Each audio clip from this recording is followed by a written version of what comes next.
Covid के कारण आज ये सिचुएशन है कि कोई भी पेशेंट्स को आज अच्छा ट्रीटमेंट मिलना काफी मुश्किल हो गया है। लास्ट ईयर तो लॉकडाउन के कारण ये सिचुएशन थी कि लोग कोविड से ज्यादा अपनी जान किसी और बीमारी की वजह से गंवा रहे थे।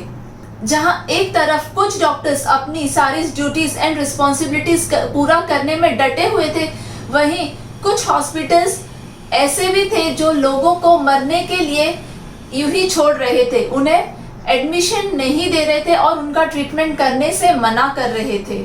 पर आपने कभी ये सोचा है क्या कोई भी हॉस्पिटल इमरजेंसी की सिचुएशन में कोई भी पेशेंट को मना कर सकता है कि हम आपका ट्रीटमेंट नहीं करेंगे, हम आपको यहाँ एडमिट नहीं करेंगे? क्या कोई भी हॉस्पिटल कभी पेशेंट को ये बोल सकता है कि एडवांस बिल पे किए बिना हम आपको एडमिट नहीं करेंगे, हम आपका ट्रीटमेंट नहीं चालू करेंगे? क्या लॉ एक्चुअली अलाउ करता है हॉस्पिटल्स को ये सब बोलने के लिए और करने के लिए? सो आइए इस वीडियो के जरिए हम एक पेशेंट्स के पास क्या क्या राइट्स होते हैं उन्हें समझते हैं। So hello everyone, this is Manisha, welcome to Indian legal experts. Let's start our discussion. India में कोई भी लॉ में पेशेंट ये टर्म कहीं भी डिफाइन या डिस्क्राइब नहीं किया गया है, बट ये माना गया है कि पेशेंट वो व्यक्ति है जिसे डॉक्टर की और मेडिकल सर्विस की जरूरत है। इसीलिए 2018 में ministry of health and family welfare ने national commission of human rights के साथ मिलकर एक ड्राफ्ट रेडी किया था जिसका नाम था the charter of patient rights. क्या था ये चार्टर ऑफ पेशेंट राइट्स? और हर एक स्टेट गवर्नमेंट को इस ड्राफ्ट को इम्प्लीमेंट करने के लिए कहा गया था, बट ये था क्या? इस ड्राफ्ट के अनुसार हर एक पेशेंट के पास ये राइट है कि वो अच्छे से अच्छी मेडिकल फैसिलिटीज उपलब्ध कर सके, उसे अपनी हेल्थ को प्रोटेक्ट करने का पूरा राइट है। इंडिया में मेडिकल प्रोफेशन के रिलेटेड डिफरेंट लॉ बनाए गए हैं और वो हर एक लॉ में पेशेंट को प्रोटेक्ट करने का राइट को डिफाइन किया गया है। चार्टर ऑफ पेशेंट राइट्स को ड्राफ्ट करने के पीछे 2 ऑब्जेक्टिव्स थे। क्या थे वो 2 ऑब्जेक्टिव्स? पहला ऑब्जेक्टिव ये था कि ड्राफ्ट में जो भी गाइडलाइंस पेशेंट के प्रोटेक्शन के लिए दी गई है वो यूनियन एंड स्टेट गवर्नमेंट को फॉलो करनी है। सेकेंड ऑब्जेक्टिव उस ड्राफ्ट का ये था कि वो लोगों तक अवेयरनेस पहुंचाना चाहते थे कि एक पेशेंट के क्या क्या राइट्स होते हैं, क्या क्या उनके अधिकार होते हैं। अकॉर्डिंग टू दिस डॉक्यूमेंट हर एक पेशेंट के पास पूरे 17 तरह के अधिकार हैं। आइए जानते हैं कुछ इंपॉर्टेंट अधिकारों के बारे में। Right to information. हर एक पेशेंट के पास ये अधिकार है कि उसका डॉक्टर उसकी बीमारी के बारे में और उस बीमारी के रिलेटेड जो भी इलाज होगा, उसका खर्चा होगा, उसके बारे में वो उसे पूरी जानकारी दे। Right to records and reports. हर एक पेशेंट या उसके केयर टेकर के पास ये अधिकार होता है कि अगर उसका पेशेंट हॉस्पिटल में एडमिट है तो वो पेशेंट का ओरिजिनल केस पेपर, रिपोर्ट्स जब चाहे तब वो एक्सेस कर सकता है। Right to emergency medical facilities. हर एक पेशेंट के पास ये राइट है कि इमरजेंसी सिचुएशन में उसके पास जो भी हॉस्पिटल हो, चाहे प्राइवेट या गवर्नमेंट, उसे उस हॉस्पिटल में एडमिट किया जाए और उसे जल्द से जल्द ट्रीटमेंट दिया जाए।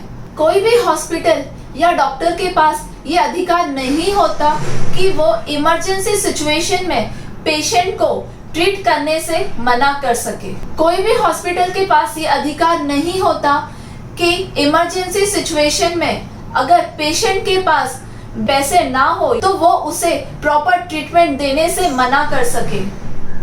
कोई भी डॉक्टर के पास ये अधिकार नहीं है कि इमरजेंसी सिचुएशन में वो अपने पेशेंट को सेलेक्ट कर सके कि वो इस पेशेंट को ट्रीट करना चाहता है या नहीं। उस डॉक्टर की ये ड्यूटी है, उसकी ये रिस्पॉन्सिबिलिटी है कि उसे इस इमरजेंसी पेशेंट को अटेंड करना ही है। अगर कोई रेप विक्टिम है या एसिड अटैक का विक्टिम है और उस सिचुएशन में डॉक्टर या हॉस्पिटल उन्हें ट्रीट करने के लिए मना कर देता है तो डॉक्टर को 1 साल तक की सजा हो सकती है और हॉस्पिटल और डॉक्टर का दोनों का लाइसेंस भी कैंसिल हो सकता है। Right of discharge summary. हर एक पेशेंट के पास ये राइट होता है कि जब वो डिस्चार्ज हो तो उसे हॉस्पिटल से प्रॉपर डिस्चार्ज समरी मिले। कोई हॉस्पिटल उसे डिस्चार्ज समरी देने से मना नहीं कर सकता। इफ सपोज अगर वो पेशेंट बिल नहीं पे कर पा रहा है हॉस्पिटल का, तो कोई हॉस्पिटल के पास ये अथॉरिटी नहीं है कि वो उस पेशेंट को अपने हॉस्पिटल में डिटेन करके रख सके। हॉस्पिटल को पेशेंट को डिस्चार्ज करना ही होगा और उसे प्रॉपर डिस्चार्ज समरी देनी ही होगी।